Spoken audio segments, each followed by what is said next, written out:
સુરતના ચોક વિસ્તારમાં સસરાએ જમાઈની કરી હત્યા. જમાઈ અવારનવાર પુત્રી સાથે ઝઘડા કરતો હોવાનું કારણ સામે આવ્યું.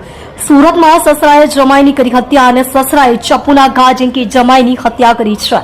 જમાઈ અવારનવાર પુત્રી સાથે ઝઘડો કરતો હતો અને ચોક બજારના ફૂલવાડી વિસ્તારમાં આ હત્યાનો બનાવ બન્યો છે. ચોક બજાર પોલીસે ગુનો નોંધી તપાસ શરૂ કરી. સુરત ચોક બજાર વિસ્તારમાં હત્યાની ઘટના. સુરતના ચોક બજાર ફૂલવાડી વિસ્તારમાં હત્યાની ઘટના બની છે, જેમાં સસરાએ જમાઈને ચપ્પુના ઘા મારી હત્યા કરી છે.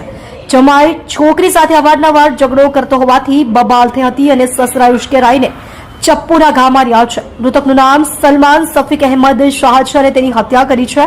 ચોક બજાર પોલીસે મૃતદેહને પીએમ માટે ખસેડ્યો છે અને પીએમ થયા બાદ મૃતદેહ પરિવારજનોને સોંપવામાં આવશે. પરિવારમાં શોકનો માહોલ છે અને હત્યારા સસરાની પોલીસે પૂછપરછ કરી છે. તમે જોઈ રહ્યા છો સેવા ટાઈમ ન્યૂઝ ચેનલ અજમલ જાધવની સાથે. ગઈકાલે ચોક બજાર પોલીસ સ્ટેશન વિસ્તારમાં આવેલ નહેરુનગર ઝુંપડપટ્ટી છે, તેમાં સસરાએ પોતાના સગા જમાઈને ચપ્પુના ઘા વડે મારી દીધું. કારણ જાણવા એવું મળ્યું કે જે જમાઈ છે એની વાઈફ જોડે અવારનવાર ઝઘડો કરતો હતો અને કૌટુંબિક કારણ હતું.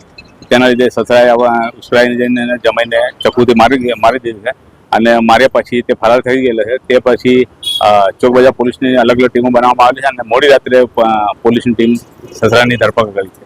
સર, કારણ બેસિકમાં શું આવ્યું છે? ઝઘડાને કારણ શું હતું? એ લોકોનું પેલું કૌટુંબિક વિવાદ એવું હતું કે ભાઈ પૈસાને લેતી દેતીનું હતું અને એ અવારનવાર જે સસરા છે કંઈ કમાતો નહોતો અને એની વાઈફ જે છે એને સસરાને પૈસા આપે એવું એના વરને કહેતી હતી, જેનાથી એ લોકોનો અવારનવાર કૌટુંબિક ઝઘડો થતો હતો. ધ્યાનમાં આવે છે.